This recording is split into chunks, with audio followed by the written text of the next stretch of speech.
Hello and welcome to the Dissidents Podcast, brought to you by the Institute for Liberal Values. This is where we talk about how we can strive for a world in which freedom and reason are at the forefront of all human society. In this week's podcast, Elizabeth Spivak and Mike Burke discuss the benefits and dangers generated by group emotions in terms of membership to or identification with any given group, including our political alignment and how it can be dragged out of position by tribal loyalties. Hello, everybody. So recently we've been talking quite a lot about group-based emotions. Now, we recently recorded a podcast. We're not sure when it will come out because sometimes the schedule gets jumbled up depending on guests and so on and so forth.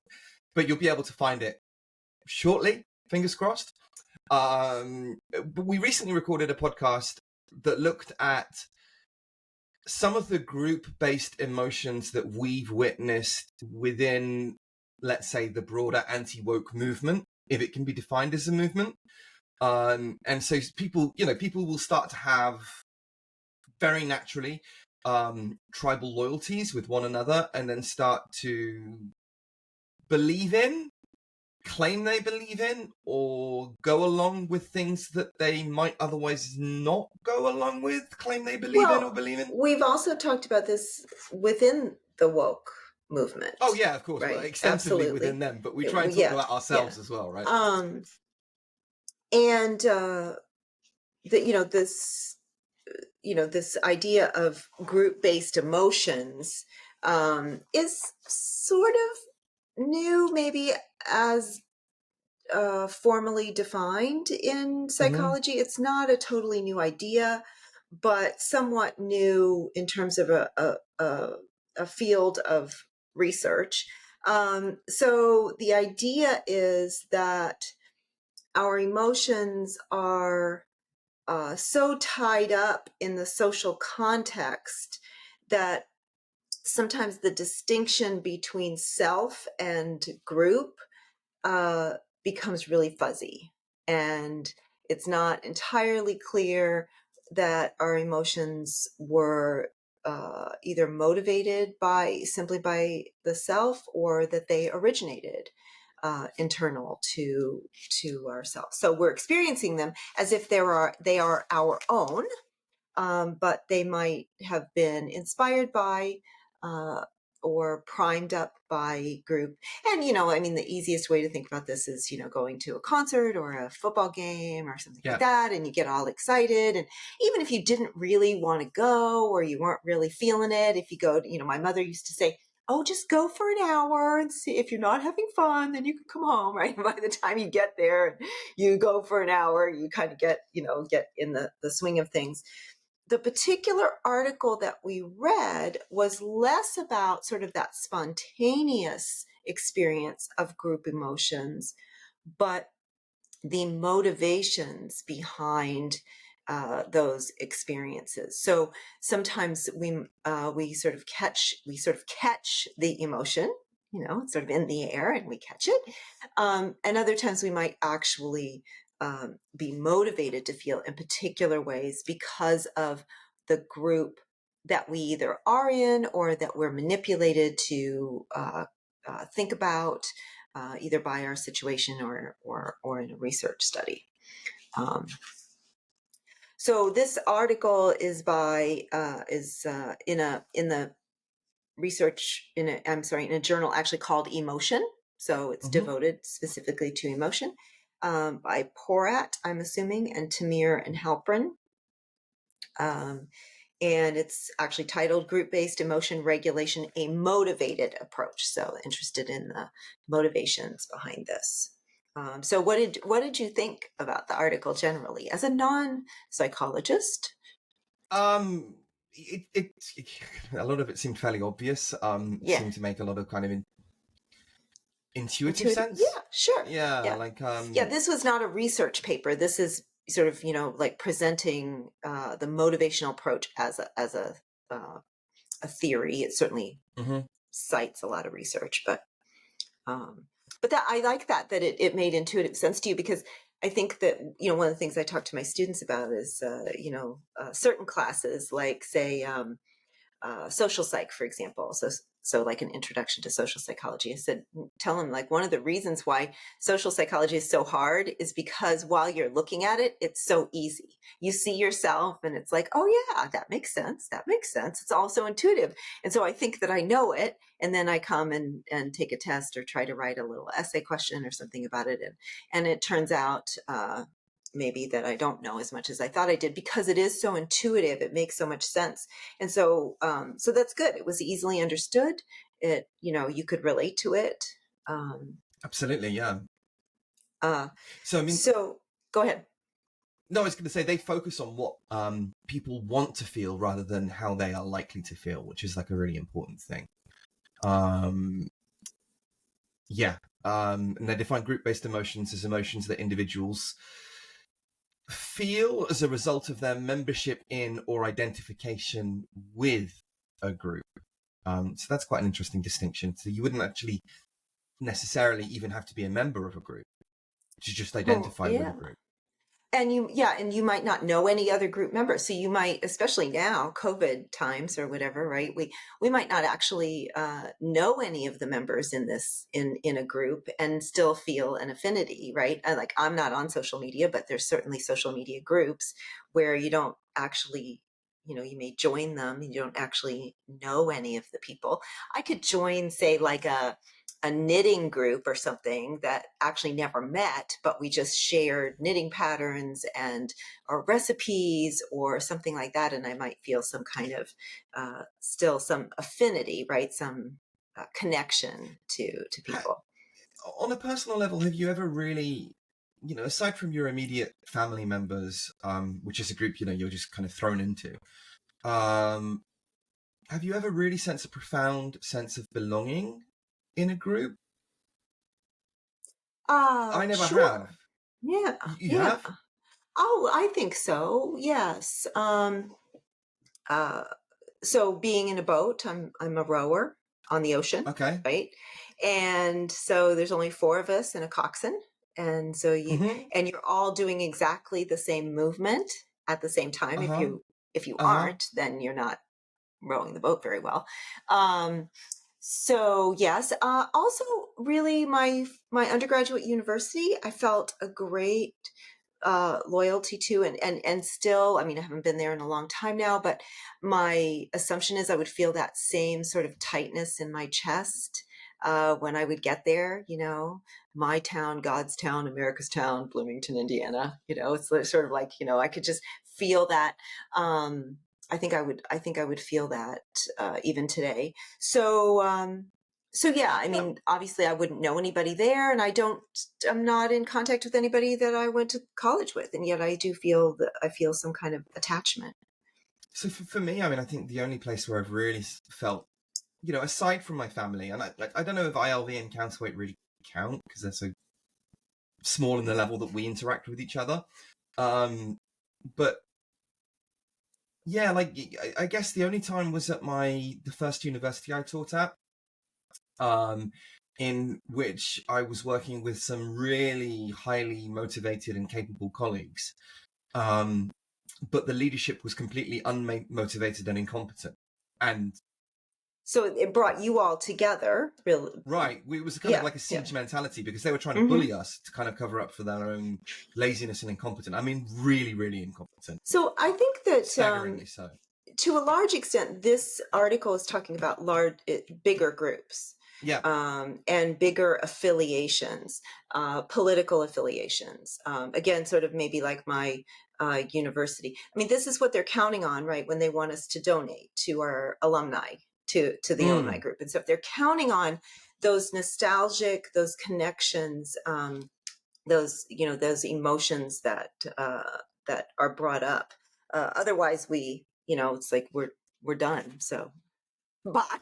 Yeah, it's just quite. We're not the kind of person that people who would be trying to take advantage of group-based emotions necessarily might want to pitch to. Oh, I don't think it has. Um, Well, I mean, I'm always saying this. I don't think it has anything to do with the type of person we are. It's not about our personality. We all have this. But anyway, I thought it was interesting how they opened the mhm. article. So, and this might not have been as relevant to you because you're, UK and Japan. I don't know where you were when this particular event happened, but September are the you, 11th. no, this is the Christine Blasey Ford. Of course, That's the how they opened the Kavanaugh. article. Sorry, yeah, I Yeah, the remember now. I'm Kavanaugh getting hearings. confused. Do you recall these? Were these Oh at yeah, I all? mean, Okay. I was working with a bunch of Americans, Okay. Okay. and I remember like the reaction being very polarizing. I remember Right. the conservative Americans I knew would say there is no decent standard of evidence that seems to establish his guilt here, and Oh, I think therefore, actually they said worse than that. She made it up. I'm talking about Sh- the I'm talking about the conservatives that she's conservatives that I yeah knew. that yeah okay. um, yeah, if you want to look at like conservatives online, a lot of people. Yeah, okay. So I mean, if we take the extreme approach, then we can go with that because the extreme approach was certainly common. People would just say that she made it up. So because it would be one thing saying, okay, we do not know whether or not she made it up, and we have no decent way of knowing, and therefore we must give the benefit of the doubt to Kavanaugh, and that's a fair argument. I mean, we kind of discuss what the problem with that argument is, right? Because Right. sexual assault, by the very nature of sexual assault, happens behind closed doors and in private, and so therefore you're never going to meet that standard of evidence, and therefore sexual predators will be able to get away scot-free. And that's a problem again that I don't know if we can fix. It's a very, there's whichever way you look at it, it kind of generates dissonance because it's like, well, that means that I could be a victim of something. Like, well, probably not now that I'm married, but you never know, right?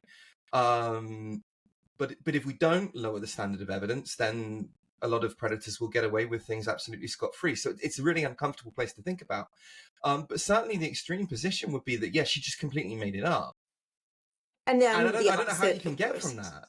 Yeah. I mean, And then you could say there's the the possibility that she made it up, yeah. but how can you assert that she made it up based on what? So the argument, so then, the example in the article of the group-based emotions was that this, journalist, writer wrote, that fury is a political weapon, and women need to wield it. So women need to up-regulate their anger. They need to get it, See, that bit really made me like wince.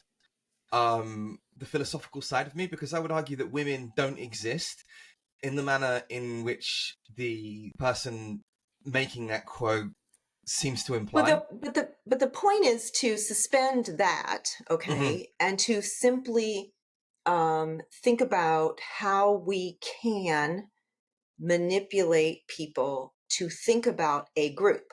We are beings who like to affiliate. And so whether there's naturally a group as we're just sort of like, moving about our lives is less relevant than somebody saying, think about yourself as a woman right now. So Think about what it means to be a woman. And I don't think you would find very many women who would say, I have no idea what you mean to think about myself as a woman. I just don't think absolutely not. Yeah. But it doesn't follow from that being true that women are a political entity, right? So, for example, you have Well, conservative I'm not women, you have arguing. very liberal. Yeah. I know you're not arguing. I'm not arguing. As somebody I'm who's trying to talk interested, I'm trying to talk about group-based emotions here, not the philosophy. The one point as usual. No, but the one point that just kind of leaped out at me though when I looked at that quote was this classic propaganda. It's kind of like it's not necessarily. It's trying to trick people into thinking that they're part of a group that they may or may not be part of. Okay, I don't see it as a trick. I mean, I believe that most women, say most Indiana University graduates, I think most, Brits who live in the UK, if I asked you to think about, think about, what it means to be a father, I think Sure. you could think about yourself in a group of fathers without actually thinking about any specific fathers or whatever. You can kind of think about what that means. But that's not what the statement is doing, right? The statement is doing that in order to push a political objective. right? It's to think about yourself as women to push the political objective to let's get angry over this Kavanaugh thing. That's what it's doing. Now, that's independent of whether or not the political objective is laudable or not, right? It could be completely laudable and perfectly right, or it could be malevolent. I don't have It any doesn't really opinion on matter. whether it's, I have no Yeah. opinion on that. I have no opinion on that whatsoever. So I Me think too, by it's, the way. I don't know. I had no idea. I think it's, so my point, I mean, they used this quote in order to show how group-based emotions might be motivated or stimulated in other people. And so Stimulated. the fact that it's bothering you, I presume, then we can assume that you think that it could or would, as might some statements by maybe our former president, or uh, that's the point, right? And look, They're not you know, sending us our best. They're not you're sending us their best. That would be another one, right? you're suggesting, the way that you're talking about this is that it's, again, sort of, like it's a negative. I see it, of course, it's part of human nature, as a positive. Now, look, how could you possibly get, um, you know, well, we can use fatherhood. I was going to use patriotism, but let's use fatherhood.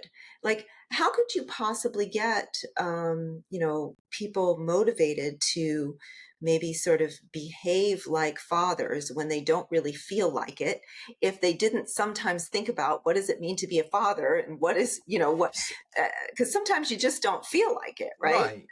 And if you have a sense of fatherhood if you inculcate a sense of fatherhood within a community, then that will result in better outcomes for the kids. Yeah. And, you would say Right. that on balance, that's a positive thing, right? I You completely should agree. probably stay married instead of leaving, and all of those things, Not if chasing young possible. girls around and so on and so forth. Right. Yeah. Absolutely, I agree. But I'm not trying to make the case that it's the psychological phenomena that's being played upon by this kind of statement. I'm not trying to make the case that it's always negative. I mean, I'm going to channel my Foucault from Knowledge Power here again, and the same point that I often make. I'm simply trying to make the case that it's dangerous, which isn't the same thing as bad. Do you see what I mean? Yeah. Right. So again, like the thing that broke the heart of the postmodernists was how Marxism that they identified with, they had seen achieve so many good things in terms of resisting against power, then went on when it became powerful to be negative. And so that led Foucault to say, look, I'm not saying everything is bad. I don't think that Marxism is bad. I don't even think necessarily, he didn't say this, but I'm, reading on the logic from what he did point out. I'm not saying that any of these things are negative. They all have a positive utility, but they can be dangerous. And so statements that, we need to utilize the fury of all women, could that be used to achieve positive ends? Absolutely. And I think I could probably even point to examples of it being used to achieve positive ends. Harvey Weinstein who's an awful creep by all accounts. Well, I'm pretty sure that that's what this. I mean, I don't know. I'm going to assume that that's that she had positive. Sure, Motivations. but if something can be used to if a psychological, my only point is this, and this is why I think it's dangerous, and this is why I think it needs to be highlighted. But I would agree it can't be avoided. But I think it's important to understand these points, is that if it can be used to affect positive social change, then it can be used to affect negative social change as well. And Sure. in fact, most of the time, it will be doing both. So Sure. at the same time that Harvey Weinstein faced justice for some of the horrible things that he did, and I think the burden of evidence is, more than there now on him, hence his conviction. Did that mean that allegations happened that slightly nefarious women felt more comfortable making bogus allegations against men? I think so. I mean, I've witnessed it. I know, for example, a friend of mine who is gay, who was accused of sexual harassment of women and is definitely not interested in women. So yeah, I'm not trying to say that it's dangerous. Yes, it can be made to positive ends, but it is dangerous. Negative things are going to happen. That's the only point I wanted to make. Yeah. Good. So just sort of priming up a group basically seems to change the way that people feel in the moment. One example, and I don't even know, I actually looked at a couple of articles, and so it may have been in this article, it may have been oh no, it was in a slightly different one, but they just asked people how they felt about negotiations when they thought about themselves as an employee of company X versus thinking about themselves as a union activist. So most people are neither, right? I mean, most people are in the union and an employee of a company, right? But aren't, there's, few are would maybe be considered activists. I was thinking about, union negotiations right now in the United States. The big three automakers are going through, all of this. And so, as you think about your group, a few years ago, they negotiated to have new employees would make less money. Okay, so they preserved the higher pay and the pensions and stuff for the older employees, but the new employees that were getting hired got hired under different circumstances. So guess what happened? What happened was a division, right? It's like now no longer were the people making cars one group. Now they're two groups. They're the haves and the have-nots within this company of, even different haves and have-nots, right? And so now everybody's in a world of hurt and they're having difficulty sort of coming together. There's factions within the union and within the company.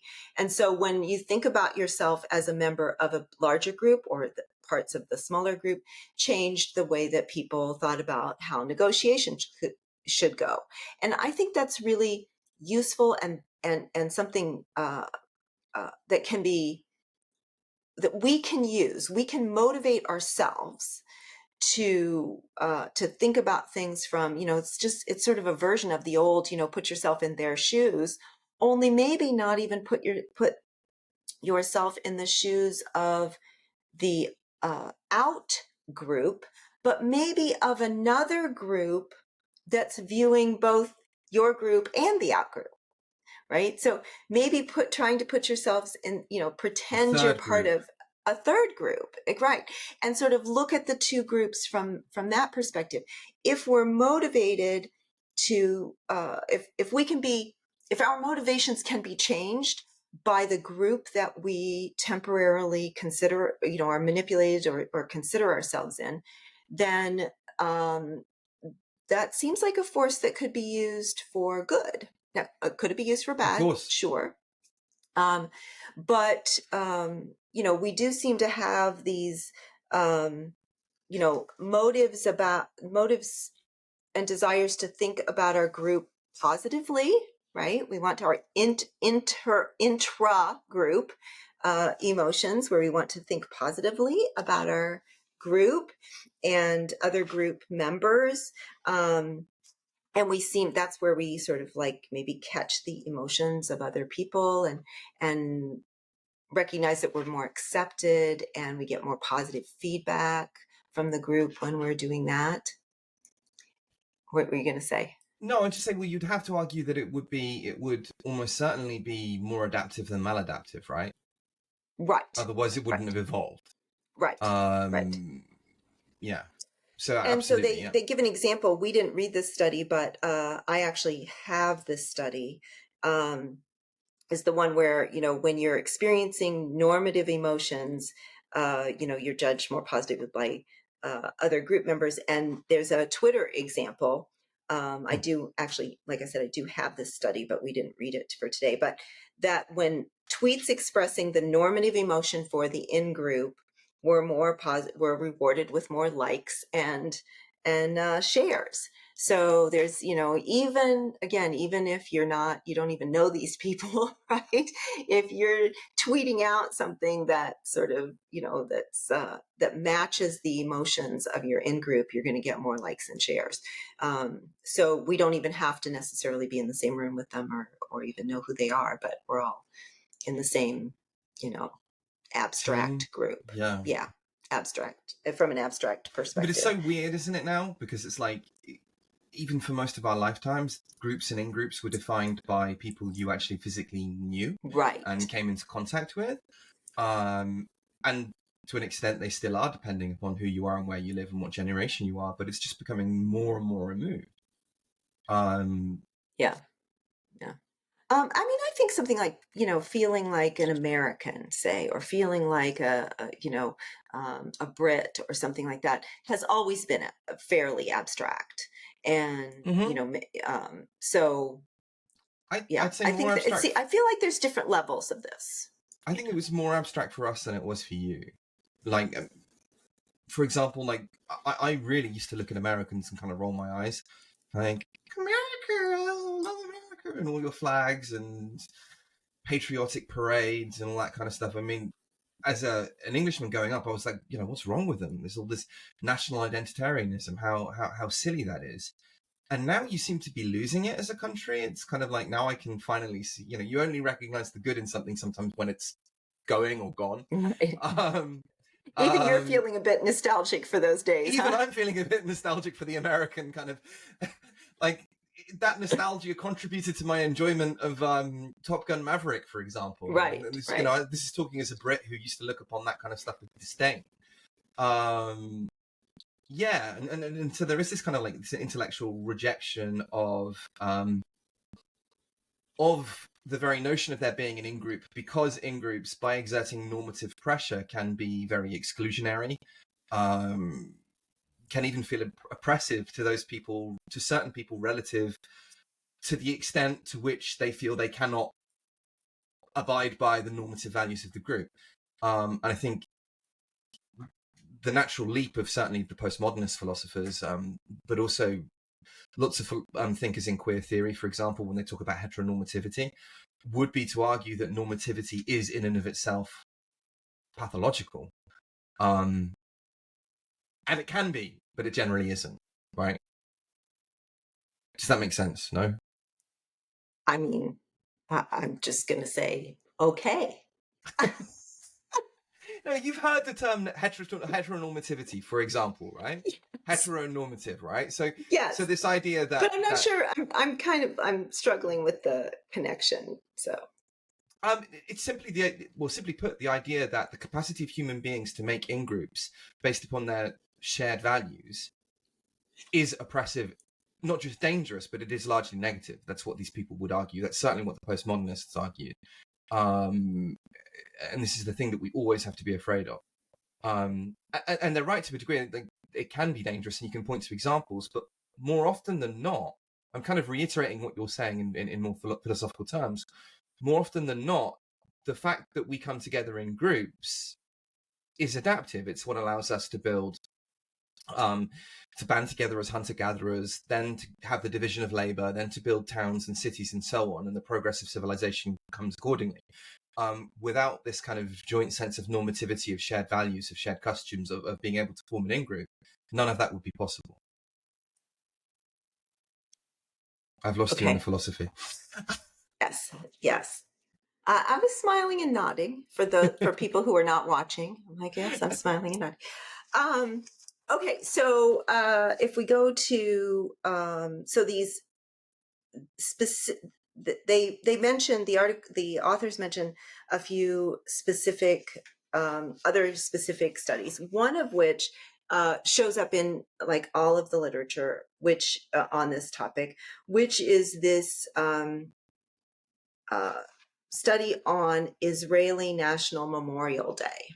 Right. So everybody cites this article, this research study. So they manipulated people, they encouraged people to, let me just say, so Israeli National Memorial Day is a day when Israelis experience sadness. That it's like it's a sad time, and it's sort of like what you're talking about, like if we're not uh you know maybe as you get further and further away from it, like after the first year anniversary of September 11th, I watched them read every name of the Mm. This year, did I do that? No, I did not do that. This year I went to the gym on September 11th, 22 years later. So, as you get farther and farther, so they actually reminded people of their in-group status and reminded them, of Israeli National Memorial Day. And those who were primed with the need to belong, that, nationalism, patriotism, versus those who were not, were more motivated to experience the sadness associated with the holiday. So simply, feeling that connection with groups might change our emotions. So the article then goes on to suggest that we might upregulate different emotions, whether that's anger or guilt, or some other emotion, in order that we might um, make ourselves feel better about being a member in a group, or make our group look better, or whatever. Right. So they mentioned two specific benefits, right? The first benefit would be hedonic. So feeling proud of your group. So feeling like, I don't know, I attended a very prestigious university, that makes me a part of that group, and all of the positive images people have of that university, then kind of, I feel that they reflect upon me, whether they do or they don't, and that makes me feel good. So that would be the pleasure seeking, the hedonic benefit. And then they talk about the instrumental benefits. Yeah, feeling proud of your group may help you feel like a part of the group. And presumably that means that if you feel a part of the group, then you feel a greater degree of security. Yeah, absolutely. There's a safety in that. I mean, we did a whole podcast on like the existential threat, right? We did one on ostracism. So yeah, I think that there's a lot of safety. I mean, definitely tying that briefly back into existentialism. I mean, this is the whole point of Albert Camus' L'Étranger, right? Where the protagonist, Merceau, the guy that the book's about, he doesn't cry at his mother's funeral. And it doesn't mean that he's not sad or he's not grieving, but he doesn't cry. And because of that, basically, he's condemned to death, because he doesn't exhibit the kind of natural normative emotional response that the group demands. And because of that, he's ostracized. He's seen as something that's not part of it and needs to be treated with suspicion and danger, and viewed as a dangerous entity. So yeah, so we've got the hedonic and the instrumental benefits. Could we also talk about, I mean, this isn't in the article, but I mean, this was something I was trying to allude to earlier, also the kind of the evolutionary benefits of being part of a group? Yeah, I mean, I think, we've already alluded to that, right? That sense of belongingness, and we talk about that a lot, really, on the podcast, and how important that is. And so experiencing the right kind of emotions for the right moment, would certainly ensure that we are liked and shared by the group. Even pre-liking and sharing, there was that. To your point, there's a certain, even a normativity about mourning, and that certainly has changed over many years.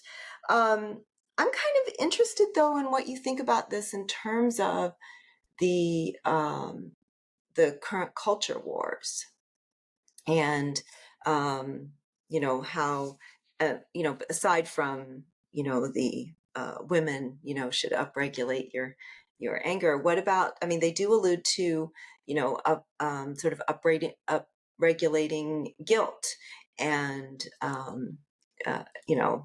and sort of the motivation behind that, and how that maybe can make you feel more or less um, uh, responsible for certain things, that may be personally responsible, and also your group responsible. I feel like a total space alien with regards to kind of like group identity and the culture wars. Well, but I mean, I did you recognize that though? Not you personally, but did you recognize that in terms of what's oh happening yeah.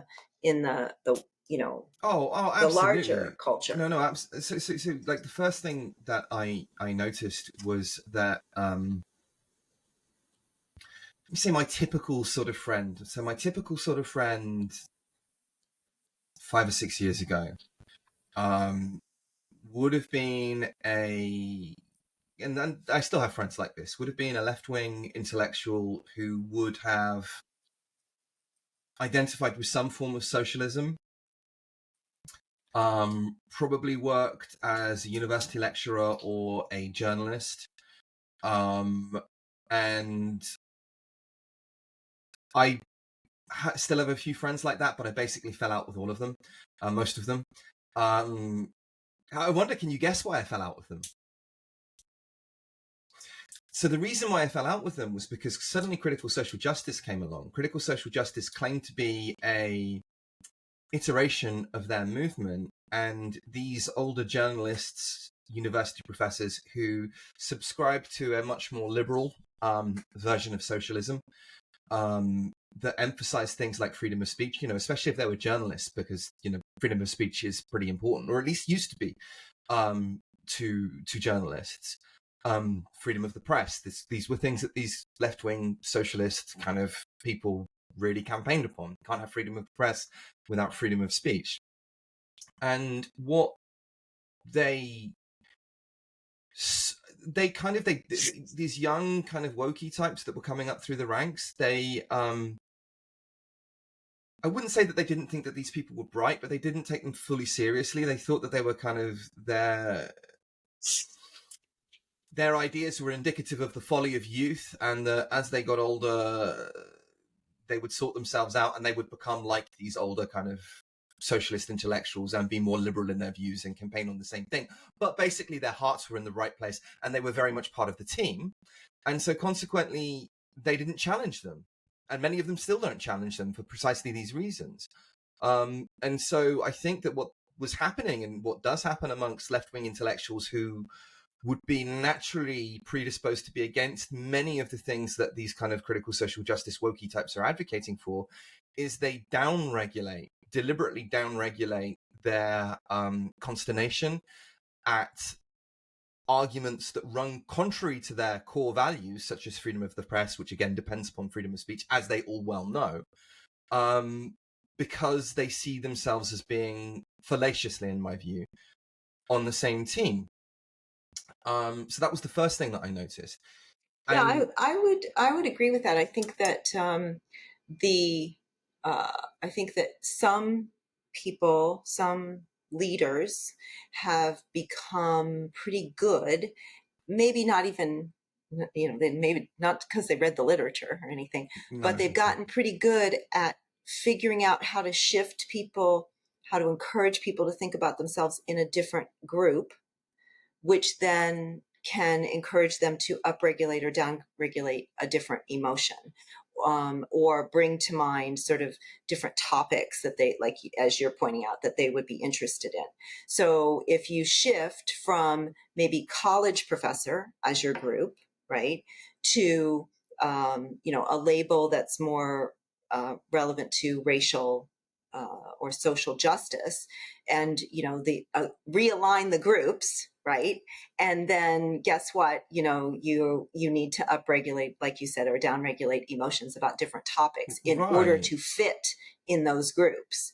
So, It's just sort of a so, natural change. so what's happened is that these people, and some of them, like I'll let's say, person X, who is a friend of mine, who's still a friend of mine. I'm not going to name him, but he's quite a famous journalist who's still a friend of mine, who I have issues with and I've argued with. Because he literally will say, yes, Mike, you are correct about all of these people for all the right reasons. They are dangerous, but let's get things in perspective. The real danger historically has been the far right. It will remain the far right. These people are just eccentrics, but their heart is in the right place. And so he's pretty much, that's tantamount to an open admission of downregulating emotions over key aspects of his identity, because he really was a campaigner for freedom of the press and freedom of speech. Similarly, the same sorts of people are upregulating their other kinds of emotions, right? So, for example, the whole George Floyd thing. Now, going by what the prosecution said and achieved, there was nobody making the case that the death of George Floyd was caused by racism. That was the popular narrative. That certainly wasn't established in the legal case, wasn't even suggested in the legal case. There's no evidence of that whatsoever. And yet this senior person who I'm referring to, again, somebody I have a lot of respect for, even though I think is a bit silly in some areas, went on a Black Lives Matter march in Tokyo. In Tokyo. What are the Tokyo police doing? Like running through Shinjuku and Shibuya, not outside the American embassy or anything like that, I mean, maybe he could just be wrong about all these things and protest about, but no, it was just complete posturing. And so, in other words, these senior professors and who do know better and senior journalists were down-regulating their emotion for people who were going against their real core identity. Again, freedom of the press, freedom of speech, while upregulating offense over nonsense. Right. And certainly you saw people upregulating offense over stuff that you didn't even do. Right. And so there's, and again, this, the research is suggesting that helps people, again, feel that connection with the groups, and it also, they talk about what you want your group to be. There's that aspect too, the sort of meta, version of this is like, I'm going to feel the emotions that I think are appropriate, not even right, I think, right. That would be appropriate for what I want my group to be. So if I want my group to be somewhat repentant, if I want my group to be sort of moral, take the moral high ground, then I'm going to upregulate the emotions that are related to that. And the worst one here that I think I see on display is I want my group to be young and vibrant. And so, we're just going to adapt to whatever these idiot young people think, who might not be idiots when they've actually had some time to read and reflect upon things, who might not be idiots in terms of their raw cognitive processing power, quite the contrary, who are idiots because they haven't had the time to generate any wisdom yet. Well, we all think we're fully baked at every time of every time of our lives. We all think it's like, this is who I am. I'm going to be this. I'm going to be this person for the rest of my days, and it often doesn't. But that's the regulation that I saw with the people the group emotion-based regulation that I saw with the people that I would traditionally or had been friends with for most of my life. And I think that, the hedonic benefits and the instrumental benefits were both there. It made them feel good that they were recognized by these younger people as being old and leading the way and having all this wisdom. And they got that, I don't know, they were looked up to, they were deferred to. Mm-hmm. And then I think that feeling part of a young, vibrant movement also felt good, and probably made them effective. It meant that people would listen to them, which, people tend to like attention, apart from me, because I'm a miserable. But anyway, of course. So that was there. But then on the flip side, what we've noticed recently, and this is something that we talked about, is I noticed that the liberals who didn't go down that route, who did resist the woke kind of ideology, like us, many of them then found an in-group with the Christian right, because the Christian right, a lot of the Christian right resisted this stuff too, and correctly, by the way. It's not a criticism of the Christian right either. They were correct to resist this stuff. But then what we've seen, I think, is liberals adopt positions that they wouldn't have adopted before. Mm-hmm. So, like, for example, I was in a conversation recently when somebody said, look, 10 years ago, if some drag queen wanted to read stories to my kids, then I would have had no problem with that. But now if it happened, and it's kind of like, what's changed there? What is going on? Another thing that I heard a friend of mine say, do you know the American musical that has all black people, Hamilton? Oh, it doesn't have all black people, but yes. mostly black people Yeah. or whatever. And a friend of mine said, oh, 10 years ago, I would have applauded that casting choice, or at least I would have had absolutely no problem with it. Now I can't stand it. So you see what I mean? Like, these people are being dragged. So first I talked about the kind of people that I used to typically be friends with. And now I'm talking about the people who I became friends with because they stood up against the excesses of critical social justice. They're both being dragged out of their natural Mm. place by Mm-hmm. tribal loyalties. Mm-hmm. And I can feel that pull too, Oh but yeah, I absolutely. try to resist it. Yeah. Yeah, and I do think again, I think that there's a little bit of feeling adrift when you realize that you're and again this article sort of talks about I can't remember what they call it, but it's sort of they didn't call it illegal emotions, but something akin to that when you feel an emotion about your in group that sort of like not allowed, it's a disallowed kind of no, something like that's that. not, I yeah, remember the paragraph they took yeah. about. But so you kind of pull out from that group. So maybe we're like for me, I was more left leaning, and my and then I was canceled by the more left leaning, right? And so now I feel very disaffiliated with my what had been previously I thought of as my in group. Okay, whether Right, I knew these people or not, I thought of them as my right. in group. And so, as you say, I'm kind of adrift now, right? And so I'm kind of looking for a group, right?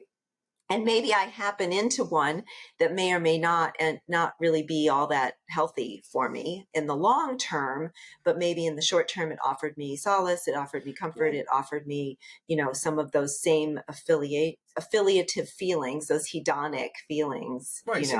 and So here we're touching upon like one of the really profound dangers of alienation, right? Of deliberately. So the whole council mob thing, when you start to go standpoint epistemology and I can mind read what your intentions are better than you're even aware of them because of unconscious racism and so on and so forth. Well, what do you think that you do to those people? What do you think happens to those people? Now, in your case, hopefully you found some fairly sensible people who were standing up to that, but trying to do so in a decent and principled way, without throwing the baby out with the bathwater. But okay, you're somebody who has lived long enough to have generated a lot of wisdom. You're intelligent. You have those advantages going for you. You can imagine what would happen to a younger person. If you're 18, 19 years old, male, and you've been completely outcast by all of the liberals around you for being guilty of some kind of racial transgression that you're completely innocent of. And people are telling you how awful whiteness is all of the time when you're in college. Where do you think that person's going to end up? right, Right? Because they're right, always going to find a group. And so yeah, this is the point. All of this stuff, we're on the side of the left, and we want these kind of social justice, and we want to dismantle whiteness. You're creating whiteness from something right. that doesn't exist. You're creating a white identity, and you're driving people into the arms of the far right, who have always And looked for again, converts, by the way. even though you object to it, we've done a couple of articles on how easy it is. It's called the minimal group paradigm, right? How Right. easy it is to make people think about just with very small prompts to make people think about a group. So you can just divide a class into blue eyes and brown eyes, and suddenly It's the there's a Peck McGee competition going Macintosh kind of on. thing. Right, right, right. Yeah, it really doesn't take But, much. but we've seen it, right? We've seen Oh people yeah, on our team come out with ridiculous conspiracy theories, and we're just like, hold on a right, second, where the hell did that come from? And right. then looked But into it and that found that this can be really upregulation of anger, yes. and it's somewhat feeds on itself, and it's like, oh, it's appropriate for us to feel anger, and so we want to keep feeling it, right? So yeah, uh, so there's been and like the there's down. Go on.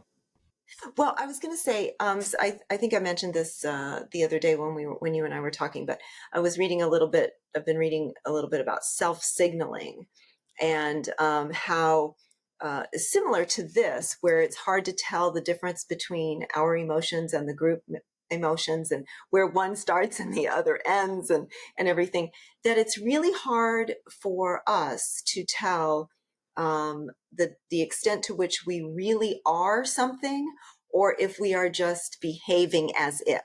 Okay, and that the line is pretty gray, and we're not maybe even that motivated to know the difference between using these sort of behaviors or emotions as a signal to the self as who we are, versus it being generated from the inside out. So the outside in and the inside out are kind of very nebulous. But we've seen this, right?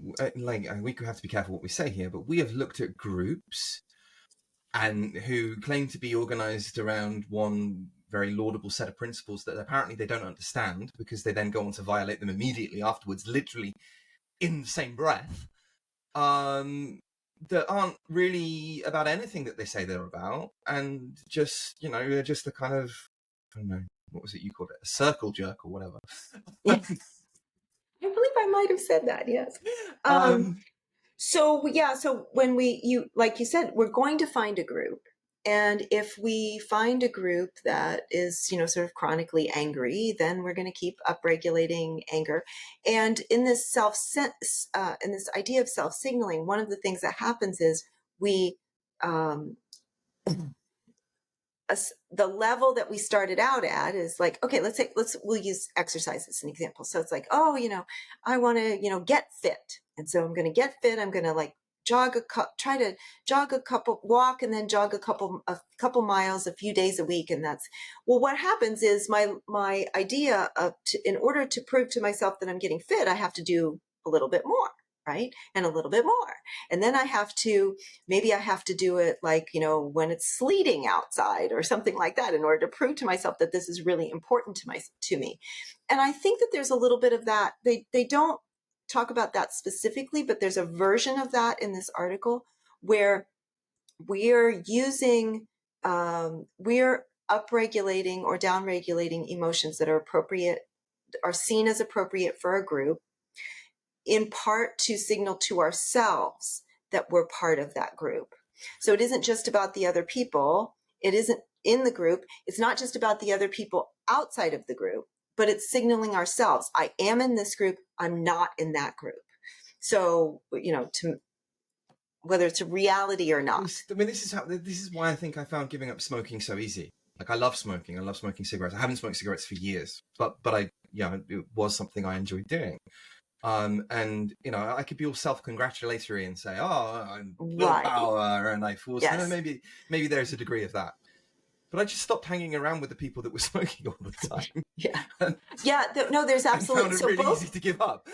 Right. So both of those things are likely going on. I think both of those things are totally legitimate, right? That you need to you want to become someone who has the willpower. It's like, oh, I have the willpower to do this. That becomes important to you. I self-signal that I have willpower in terms of bad habits, right? And then you also, coincidentally or through effort, made some changes about, who you were hanging out with or whatever. And so now it's a different group. And it was coincidental. I started working at university and I just got exhausted with the social interaction all the time. And I didn't feel the need to go out all of the time. And therefore I wasn't in bars all of the time anymore. And then people do choose that too, right? They choose, they say, oh, it turns out whenever I drink, I smoke. So I need to not drink. And so if I'm not going to drink, then I'm not going to hang out with my friends who are going to the bar. And it's kind of, so by, we can, I guess I was thinking about immigration and, because I was thinking about that, the meta group motives, what we want our group to be. And I think I had mentioned the other day, even, sort of like the hypocrisy and sort of holding to, two beliefs that are in contradiction at the same time. And they actually talk about that here in the article in terms of these meta group motives.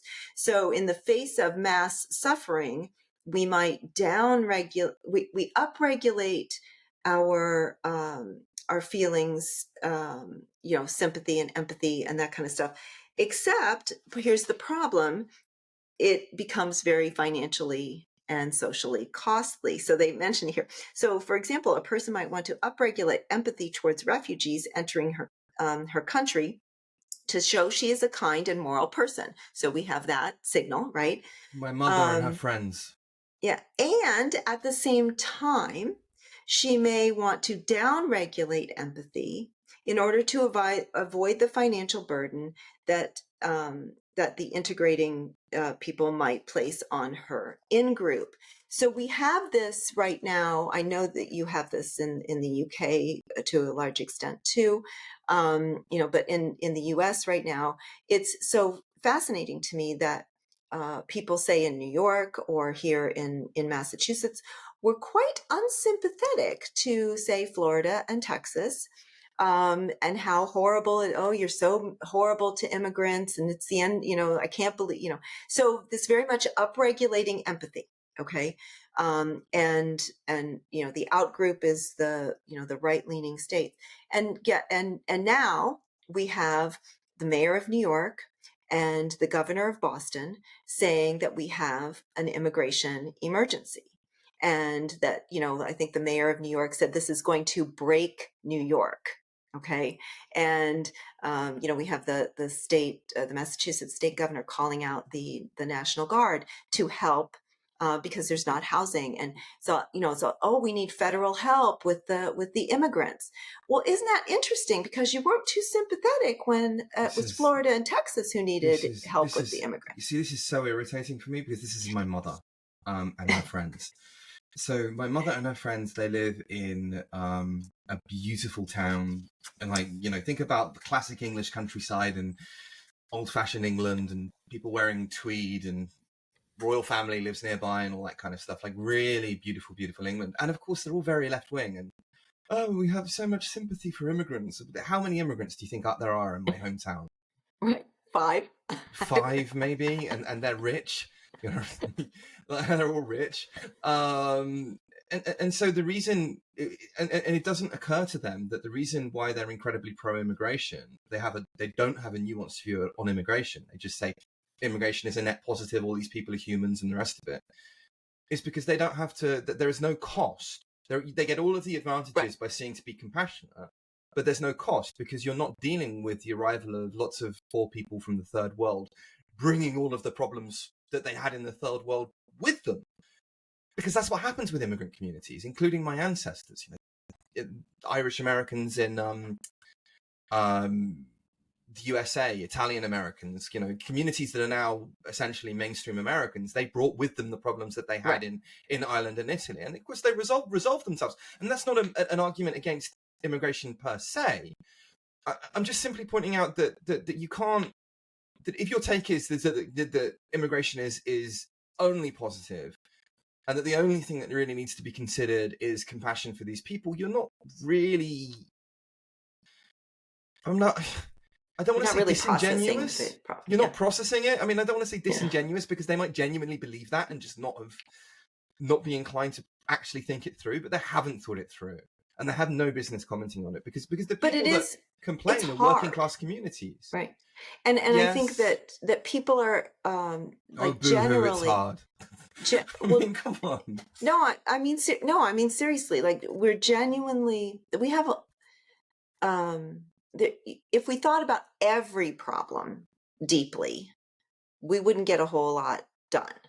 So we do have to be, we can't spread our cognitions that, and our emotions that thin. So I do think that, that it requires somewhat of this prompting, which, brings us back to the beginning of the article, which you somewhat objected to, utilizing this, right? At the same time, I do think there's value in using it to get people to do some of the hard work, right? Of thinking about, like, what if I did get maybe I should get angry about some of the, about such and such. Maybe I should get angry that, I think that we've both said, in the podcast that there certainly have been positive changes about the Me Too movement, right? There were definitely it brought and that, and to some extent that was that got some of its energy from anger, right? It Yes. was, women's anger. Certainly men joined in and, participated to large and small extents. So I think it's hard. I think that it's hard to spontaneously think about yourself in different groups, but I do think that we can help each other think about ourselves in different groups, and sometimes ask each other, prompt each other to do that work, just even for a few minutes, just a little bit. So, and I think that even when we think about, I think that's what was magical in this, in the horror of September 11th. Yeah. You know, crime essentially, I mean, it didn't disappear, but people just didn't, there fewer car accidents. Of course, people weren't going much of anywhere, either. They certainly weren't, nobody was flying. But I think there was a resurgence of patriotism. Why? Because we thought, all of a sudden we're thinking of ourselves now as Americans again, right? As opposed to these smaller groups. So I Do think you there's know what? value in that. I think there was it was one of the UK newspapers at the time, not one of the tabloids either, I can't remember which one of the broadsheets, and the headline was "We're all Americans now." Right, right, So there right. was that sense of Yes. appreciation and love for a sibling nation that certainly spilled over very powerfully into the UK. I mean, it was wall-to-wall news. Absolutely. And also with France too. Do you remember the attacks that happened in France Mm-hmm. at that concert? Same thing happened in the UK, with a nation that historically we've been at loggerheads with, right? Right. So yeah, there is So that kind of yeah, positive and aspect to it. So. we talked about a version of this when we've talked about military, Yes. within the military, and this sort of, this feeling of being, there's no enemies in foxholes, but that kind of thing, and also just essentially being in a group because you in pursuit of a common goal, and then further dividing people within that really doesn't serve that very well. But you realize the ideological position you're arguing for here, right? I don't know. Uh-oh. Conservatism. You've gone conservative. No, I don't think Yeah, so. seriously, you're talking about these are the normative values of But society. this They is, bring us together, and we should cherish them. And I'm yeah, not disagreeing with yeah, you either, by the way. yeah. But that's the kind of ideological basis for conservatism. It Well, is. I It's think what Edmund Burke talks I about. think there's value. I do There think there's is, yeah. value in I being agree. able to do that, and being able to switch, and I think that's hopefully eventually that's what's going to bring people together, is that ability to think of themselves to think of ourselves in more than one way, in more than one group, and to not insulate ourselves so tightly that we can't take that perspective of another group and feel the collective emotion that's affiliated with that group. But you're raising a really interesting question, whether you realize it. Probably you do. But, you started to talk about, okay, how great was it? 9/11. Of course, 9/11 was a tragedy. But the coming together, the in-group that formed afterwards, and all the positive effects that had, less crime, road accidents, so on and so forth. And then I added that it spilled over to France and the UK. In fact, there was even candlelight vigils in Tehran, of all places, right? Which is quite astonishing. So there was that sense of togetherness. I would agree, but let's flip it on the dark side. I'm going to play the devil's advocate here. Do we need an outgroup to do that? Is an outgroup a kind of psychological need? Do we need a devil, like a folk devil, in which to pin the sins of the world on? In order to experience and benefit from that togetherness. Yeah, I mean, I would say we do. Don't you think so?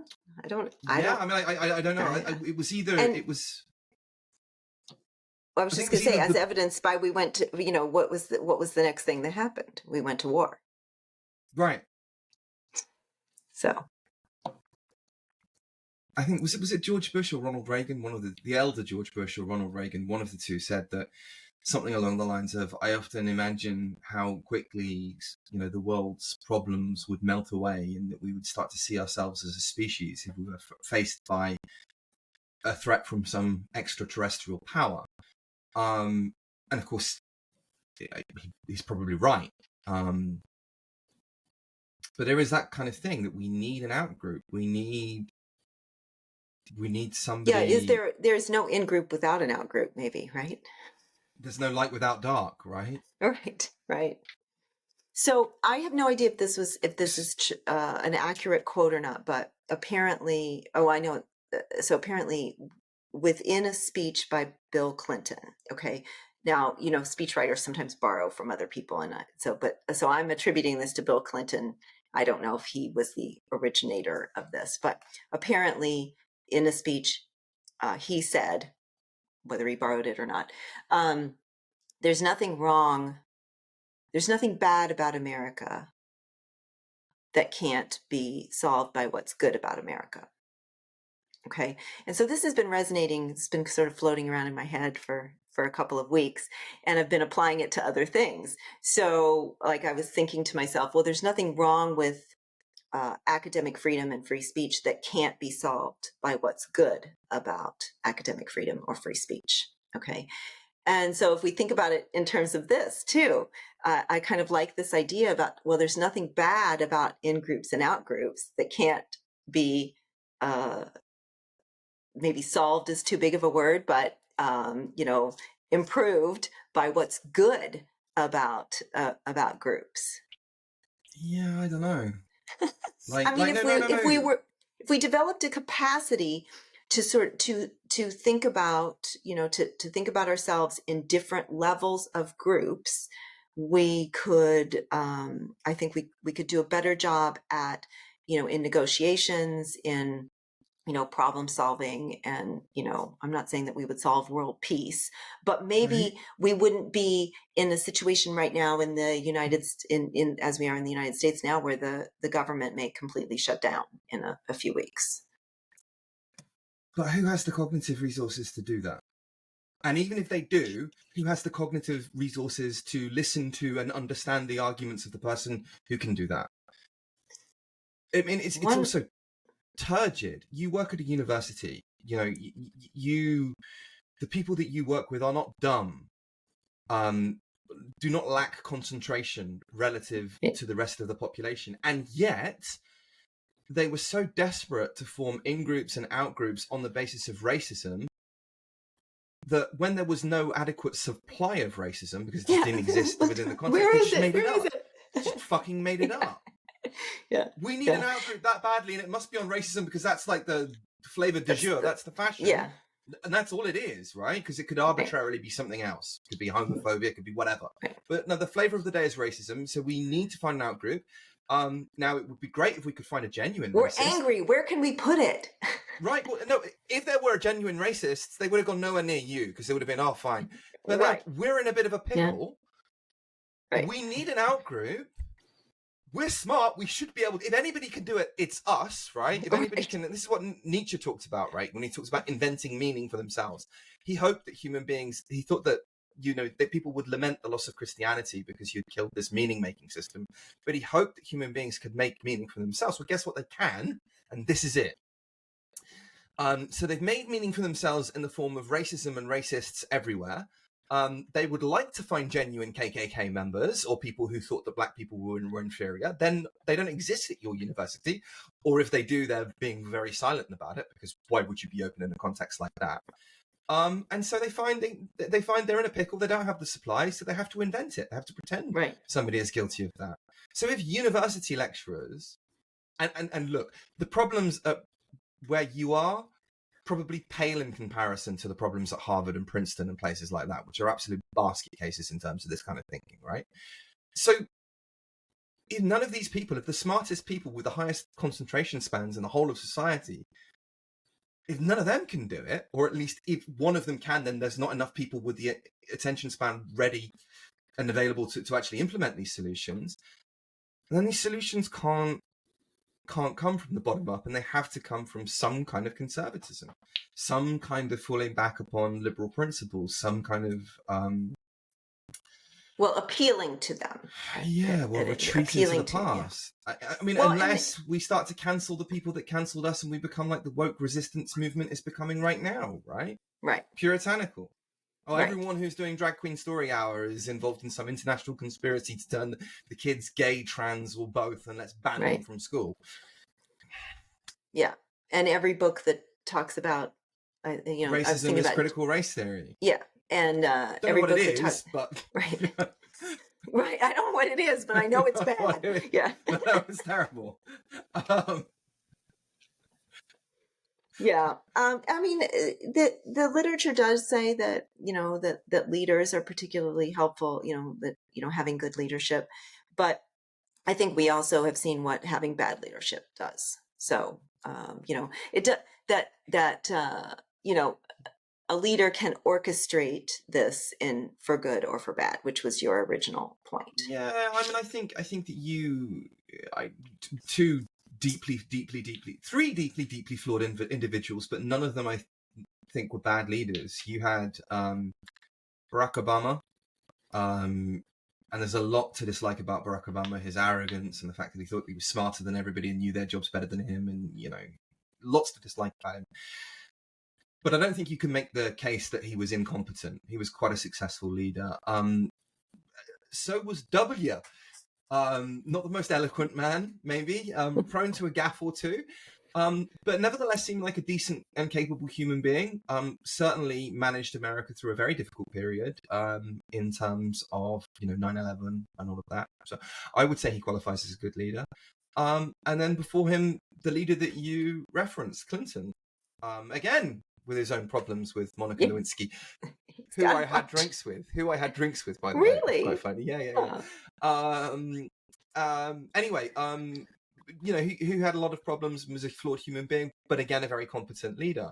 In recent years, who have you had? You've had Trump, who's a great public speaker. I wouldn't say he's a very good leader.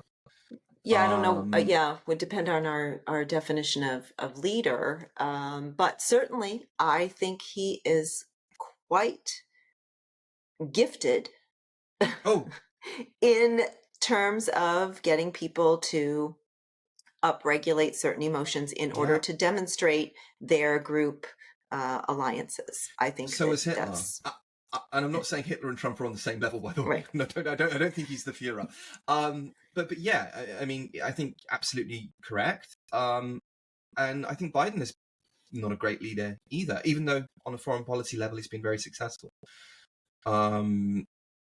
So I think you've had two bad leaders in America. Could you have a good one? And on that note, so today we have talked about group emotions as distinct from individual emotions, how they have hedonic benefits, which means they make you feel good if you're a part of the group, they give you a sense of security. We've talked about instrumental benefits, how feeling proud of your group gives you this sense of belonging. We've also talked about evolutionary benefits, how that the fact that we form groups allows us to build societies, gives us the division of labor, which gives us villages and towns, and so therefore must be, on balance, more adaptive than not. However, we've also talked about that it can sometimes be quite oppressive. If you're somebody who doesn't feel like they fit in with whatever the prevailing values of society are at that given time. And the motivations, why people want to be members of groups. So we will leave it there. I think I will end on the fact that, again, believe all women, hashtag. Is that a good thing or a bad thing? I would argue that it's both. It has dangers, it has negative consequences and positive consequences. I would just urge you to try to think. Now, as Elizabeth points out, none of us have time to allocate the cognitive resources to think about everything in great depth. Fair enough.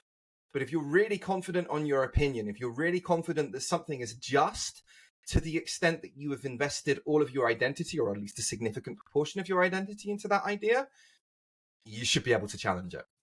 Anything else? No, I don't. I think you did a lovely job of summing that up. Jolly good. And on that note, thank you. Please subscribe.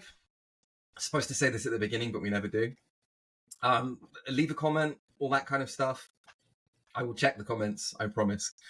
Find me on Twitter, Mike Burke _UK. And you can get debate, make me cross if you like. Sometimes I get cross. Got cross recently. Somebody was arguing that about like female promiscuity, that men shouldn't get with women who have had a few sexual partners because this is evolutionarily baked in, which is just utter nonsense. But anyway, those types, you know. And then when I argue back at him, I'm more senior than you in academia. Argument from authority, logical fallacy. Jesus. Anyway, all right. Thank you very much, and bye-bye.